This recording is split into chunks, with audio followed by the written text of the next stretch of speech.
მე არ ვიცი როგორ ფლობს რუსულ ენას მაგალითად ინდავასახელოთ ახლა და მაგალითად შალვა რამიშვილი. პრინციპში იმ თაობის წარმომადგენელია, ჩემი თაობისა, არ ვიცი ჩემზე პატარაა თუ არა, მე მგონი ჩემზე პატარაა, მაგრამ ამას არ აქვს ხა პრინციპული მნიშვნელობა. მოკლედ იმ თაობის წარმომადგენელია, რომელიც ეს თაობა რუსულ ენას ასე თუ ისე ფლობდა, ასე თუ ისე ვლაპარაკობთ ჩვენ.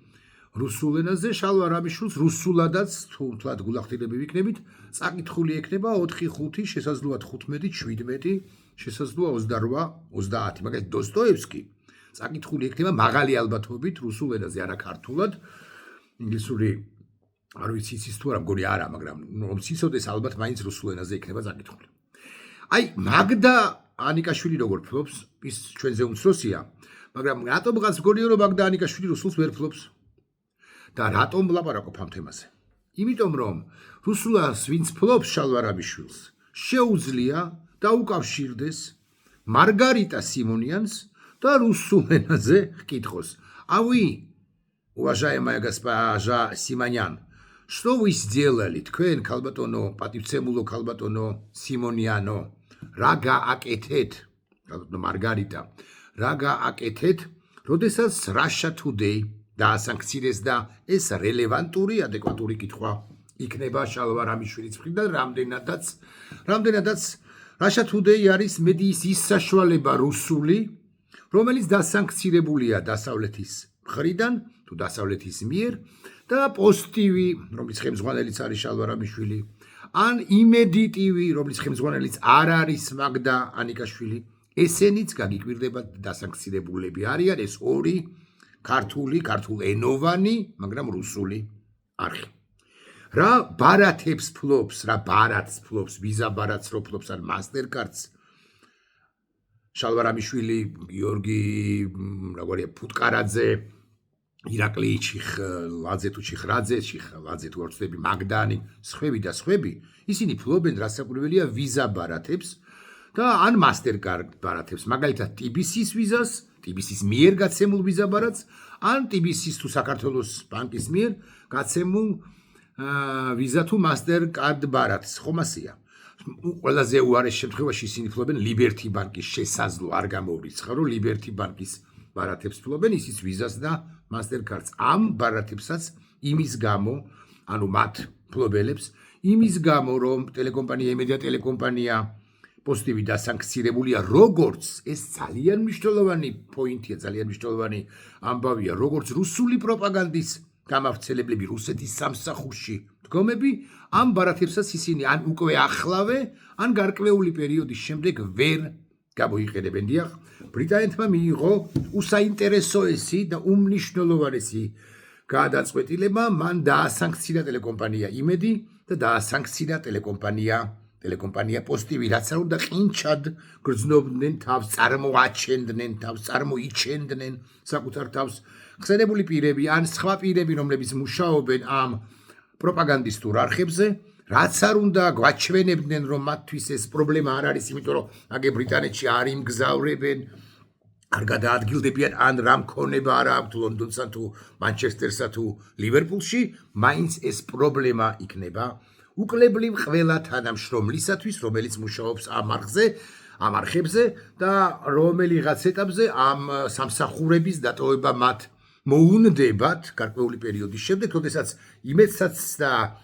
პოსტივისაც სერიოზული და პატარა კი არა, მართლაც რომ სერიოზული ფინანსური პრობლემები შეექმნებათ, რას ნიშნავს ასე მაგალითად იმედის დასანქცირება, გაგიკვირდებათ და ისინი ვერ მოიზიდავენ რეკლამას იმ კომპანიებისაგანაც კი, რომლებიც ლონდონში არ ვაჭრობენ, ლონდონის ბირჟაზე არ არიან წარმოდგენილი, შპს პირობით სახელწოდებით ნინო პლუსი, ისიც კი არ ანძნელად მიიტანს რეკლამას და თუ მიიტანს, აუცილებლად გადაიხდის ნაკლებ ფასს, ისიც თქვენ რომ ტელეკომპანია იმედის ყოველთვიური ხარჯი, არ ვიცი იცით თუ არა უფრო სწორად, ყოველთვიური ხარჯი მეგაპროექტებისა, ოფისის შენახვისა, მივლინებებისა, მაღალი ხელფასებისა და ასე შემდეგ გათვალისწინებით, ყოველთვიური ხარჯი არის დაახლოებით 12-15 მილიონი ლარი, განსაკუთრებით დიდი თანხა რასაკვირველია მეგაპროექტებში მიდის და აი ამ თანხების მხოლოდ და მხოლოდ ნაწილს ინაზღაურებენ ისინი რეკლამის სახით საშუალოდ თვეში 5 მილიონი, ხოლო 5 მილიონს იღებენ რეკლამის სახით და შპლს ნინო პლუსიც კი თუ მიქონდა მას პირობითად ვილაპარაკოთ $10,000, ახლა მიიტანს $5,000 ისიც თუ მიიტანს, იმიტომ რომ სანქცირებულ კომპანიებში ბუნებრივია მოერიდება ესეთი არასერიოზული ან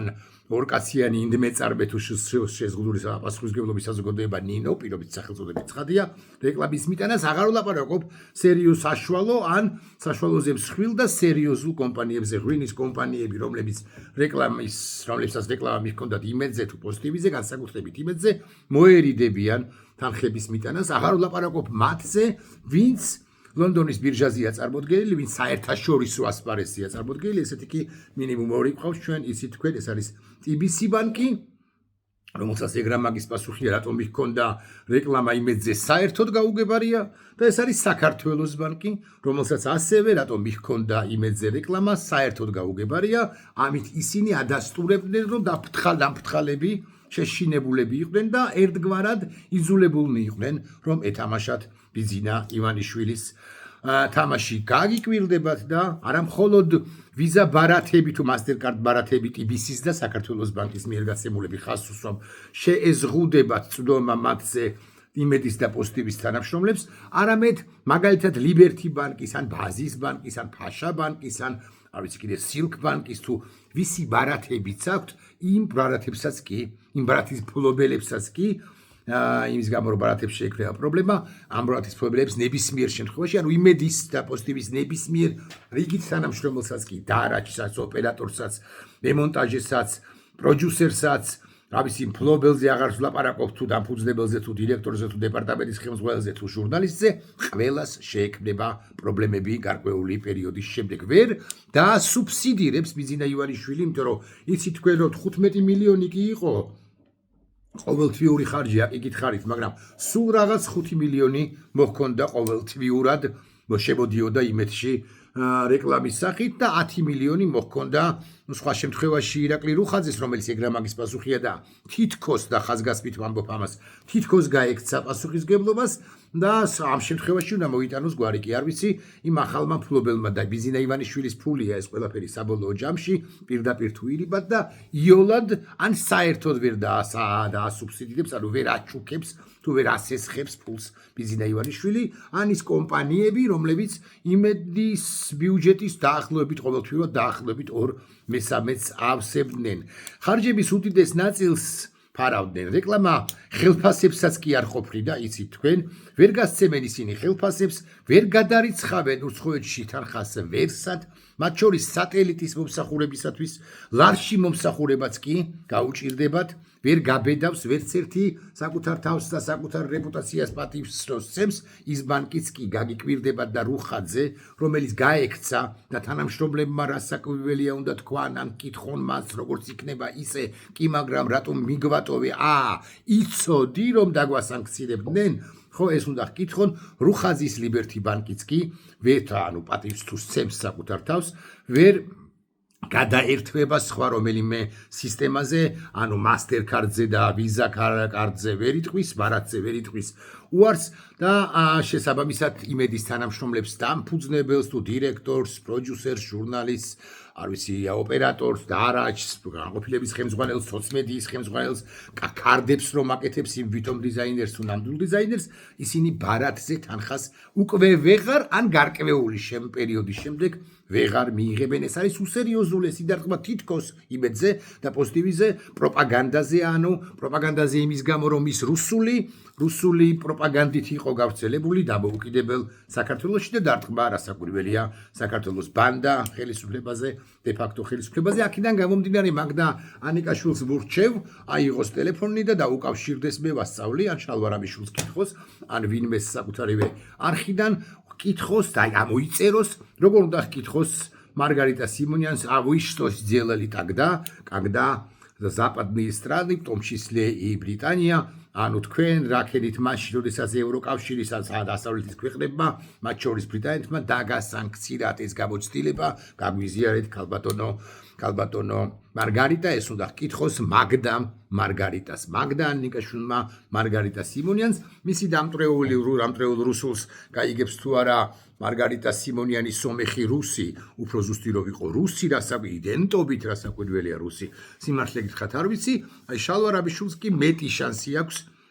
რამდენადაც დოსტოევსკი ანიკაშვილისაგან განსხვავებით საკითხული ექნება სწორედაც რომ რუსულ ენაზე ანიკაშვილს ალბათ საერთოდ არ ექნება საკითხული, თუმცა შესაძლოა ვწდები რომ არ მევაყენოთ მაინც და მაინც დიდი შეურაცხყოფა კი არა, საერთოდ რომ არ შეურაცხოთ ქალბატონი მაგდა ან რა სამოვიჩემე ეს მაგდა ფუტკარაძე, ჩიხლაძე, შმიხლაძე ვინც არიან, მოკლედ ამ იმედის არხზე გვარები იცით თქვენ რომ არ მომახსოვრდება კი რა ცუდად მომახსოვრდება რა გამოსავალი აქვს ასაკვირველია ეს უნდა ვიკითხოთ იმედსა და პოზიტივის გამოსავალი არის ასეთი რომ მათ უნდა შემოიყვანონ როგორი მეჩინური ბანკები ან ჩინური არხები, მაგრამ არხები ან ბანკები უფრო ზუსტი რომ იყო, მაგრამ ეს ასე იოლი ვერ იქნება ირანზე, რუსეთზე, ჩინეთზე ვერ გადაერთვება, ვერც საერთოდ შეიმოსაზრები და მით უმეტეს მყისიერად ვერ გადაერთვება ტელეკომპანია იმედი მე გაგახსენებთ რომ და ყველა თანამშრომელს აკიგიხარით შეექმნება პრობლემები და ამის ნათელი დადასტურება არის მაგალითად მაგალითი სხვა თვალსაჩინოება ხარება გახსოვთ თქვენ ზვიად ხარა ზიშვილი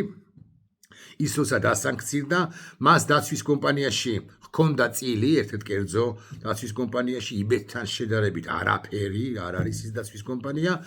ან გადააფორმა პარტნიორებზე და გააგრძელა მუშაობა, ასევე ბორჯომშიც გააკეთა იგივე, მაგრამ ეს ამან მაინც ვერ უშველა, ვიტყვია, ისე როგორც რუხაძეს ვერ უშველის, რუხაძე რამდენადაც იყო ოუნერი, ანუ დამფუძნებელი, რამდენადაც მის დროს შეიქმნა იმედი 2003 წლიდან, რამდენადაც მთელი ეს წლებია იმედი არის რუსული პროპაგანდის თვალსაჩინოება და იარაღი ქართული სახელმწიფოს წინააღმდეგ, რუხაძეს ახლა შეიძლება გადარჩა რუხაძე, მაგრამ გარკვეული პერიოდის შემდეგ ევროკავშირიც და ბრიტანეთიც მას მიადგებიან და შეერთებული შტატებს. ეგრა მაგის პასუხია და ბრიტანული სანქციები თვალსაჩინო მაგალითი იქნება ევროკავშირის ევროპული კონტინენტური ევროპის სივრცისათვის და შესაბამისად გარკვეული პერიოდის შემდეგ ისინი გადაიღებენ კი არა გაიზიარებენ მაგალითს ბრიტანეთისა ესეც უნდა ვთქვათ. დიახ, ეს არის ძალიან მძიმე მდგომარეობა მათთვის ეს არის ძალიან ძიმე მდგომარეობა მათთვის და კიდევ ერთხელ უნდა ვთქვათ, რომ იმედის თანამშრომლებმა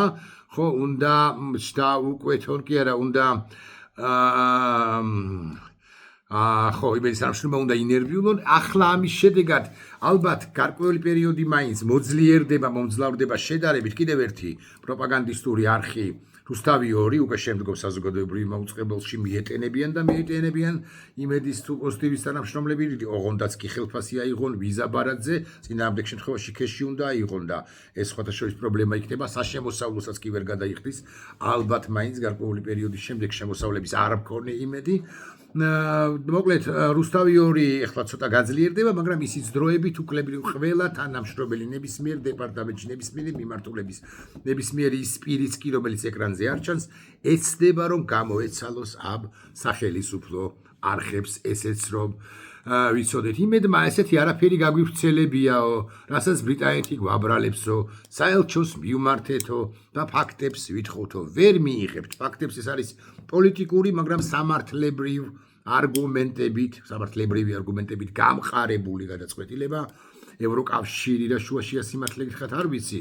ხო ბოდის ვიხდი ბრიტანეთს მივმართეთო ხო ბრიტანეთის საელჩოს მივმართეთო ხო ეს არის პოლიტიკური არგუმენტებით გამყარებული გადაწყვეტილება და სამართლებრივი არგუმენტებით აგრეთვე ასე რომ გინდა საელჩოს მიმართეთ და გინდა პრინც ჩარლზ ან ელისაბედის სული გამოიძახეთ თეფშები დაატრიალოს მაგდა ანიკაშვილმა ალალია თქვენთვისო წელს გელა მთივლიშვილი რუსი პროპაგანდისტებისათვის ესეც ნათქვამია და ესეც სწორია ეხლა ერთი დეტალი კიდევ დებატებში მონაწილეობა ახლა პრაქტიკულად წარმოუდგენელი მგონია იმ მოქალაქეების მხრიდან რომლებიც ხელისუფლებად წოდებული ბანდის მიმართ კრიტიკულად არიან განწყობილნი არ უნდა მიხვიდეთ ახლა მაინც აღარ უნდა მიხვიდეთ ეგრეთ წოდებულ დებატებში იმიტომ რომ ნორმალიზებას შეუწყობს ხელს დამატებით ამ არხისაც უკვე არათუ არათუ დე-ფაქტო ბანდიტური ხელისუფლებისა, ეს რომ ვიცოდეთ მაინც. კიდევ რისი თქმა შეიძლება, ხო, ამას თქმა შეიძლება, ბოდიში, უყურეთ, ეს ძალიან მნიშვნელოვანია და უნდა გაგახსენოთ, კი არა, ეს უნდა გავიხსენოთ. ვასილ მაღლაფერიძე პროპაგანდისტი და ირაკლი რუხაძე პროპაგანდისტი ლაპარაკობენ ერთმანეთში. უკვე ეგეთ სიტუაცია და ახლა რა და არა პარფეთსაში არ არის ეგ არის მაგას სუვიძახ ეგ არის სწორი მიდგომა სანქცია ძალიან საშუალო ჩვენ არ დაუსანქციებიათ და ასანქციას ერთი თუ ორი ადამიანი რეალურად ფინანსურად და გადავაგორეთ ძალიან საშიშია ფინანსური საქციები და თუ არ რუხაძე ვიცოდა რომ საშიშია ფინანსური საქციები და რუხაძე გაიქცა რუხაძემ დააღალატა ყველა თანამშრომელი მაგდა ანიკაშვილი თამარ ცაგარეიშვილი ირაკლი ჩიხლაძე რატომ ეშლება გვარი ფუტკარაძე კიდევ ის ჯავახიშვილი აქვია იმ გოგოს კიდე მოკლედ ისინიც კი ვისთანავისა როდესღაც მეგობრობდით უკლებლივ ყველანი დააღალატა ირაკლი რუხაძემ წინასწარ იცოდა რა რომ დაასანქცირებდნენ მის არხს და პასუხისმგებლობა თითქოს ჩაიხსნა მაგრამ მიადგებიან მეთქი თუ ვიტყვი არ ვიქნები მტყუანი საშე შეხედეთ რა მოვიდათ რუსებს რა მოვიდათ იმ ხალხს ვინც რეალურად დაასანქცია ჩვენთან ლაითად აკეთებენ ამ ყველა ბეჯერეს რაღაცა ვიზა ვეძიაიგე რუსებს ახლა შევხედავთ რომ რუსების სხვა მდგომარეობაში არის ვის დაასანქციეს უამრავი ხალხი ძალიან გაუჭირდათ ეხლა ძალიან რთული რაღაცა არის ძალიან რთული რაღაცა არის გაუჭირდება არა ირაკლი რუხაძის თავისი 7 პირობითად ლაპარაკობ მილიონი ყოველთვის დარჩება მაგრამ 7 მილიონი იმისთვის რომ ქვეყანას გამოურეცხო ტვინი, რასაც სჩადიოდა ირაკლი რუხაძე, რასაკვირველია, პირობითად 7 მილიონი, ცხადია თუნდაც 70 მილიონი, რასაკვირველია საკმარისი არ არის. მძიმე მდგომარეობაშია, მოკლედ, სახელმწიფო პროპაგანდისტური მედია, ეს რომ ვიცოდეთ და ისიც უნდა ვიცოდეთ, რომ ეს ყველაფერი გაკეთდა კიდევ ერთხელ რუსული დეზინფორმაციის გავრცელების მიზეზით ბრიტანეთი არის პირველი ქვეყანა, რომელსაც ევროპა აუცილებლად მიხვება და კიდევ ერთხელ კომპანიებო, აი ესე მოგმართავთ თქვენ, ვისაც მოგქონდათ რეკლამები, ან აპირებდით რეკლამების მიტავნას ამ ორ პროპაგანდისტურ არხზე, დაფიქრდით 99 ჯერ და გაჭერით ერთხელ დაფიქრდით ღირს თუ არა, იმიტომ რომ ადრე თუ გვიან თქვენ მოგადგებიან შპს ნინოს თუ შპს თუ რა ქვია სააქციო საზოგადოება საქართველოს ბანკს თუ TBC მსხვილ საშუალოს თითქოს რო გგონიათ რომ მიიმალებით და ასე შემდეგ თქვენს მინიმუმ რეპუტაციულად დაზიანდებით მაშინ როგორც კი გადავთავთ ჩვენ პირობითად ერთი თვის თავზე ტელეკომპანია იმედის არხზე და მივაქცევთ ყურადღებას რეკლამას და აღმოვაჩენთ რომ არ ვიცი ღვინის კომპანია ამან თუ არყის კომპანია იმან თუ ასე შემდეგ და ასე შემდეგ განათავსეს რეკლამები უნდა დამთავრდეს პროპაგანდისტური იმედი და იმედი როგორც კი დამთავრდება ხო ბოდიშ ვიხდი რო არ დამავიწყდეს იმედი ვეღარ დააფინანსებს ეგ რა მაგის პასუხია ამ ბუსტერ დაბუსტავს საკუთარ ძნელად დაბუსტავს საკუთარ პროპაგანდისტურ რუსულ მესიჯებს ესეც ანუ გადავრცელება მესიჯებისა იქნება შედარებით რთული და მე რომელიღაც ეტაპზე გაწყდება ესეც უნდა ვიცოდეთ კომპანიებს კი კიდევ ერთხელ მიმართავ დაფიქრით 99 ჯერ იმიტომ რომ როცა გადავთავთ პირობითად ერთი თვის თავზე არ უნდა აღმოვაჩინოთ რომელიმე თუნდაც მეხუთე ხარისხოვანი კომპანია, რომელსაც თითქოს არაფერი არ შეეხება, ყველას შეგეხებათ, ვინც რუსულ პროპაგანდას კვებავდით ვწუხარ, რომ რამდენიმე ჩემთვის პატივსაცემი კომპანია იყო და პირი, იყო მათ შორის, მაგრამ ასიზავთ.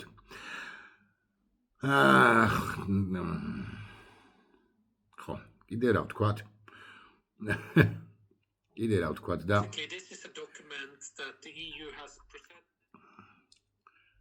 კიდე რა ვთქვათ და ბევრი რამ არის სათქმელი.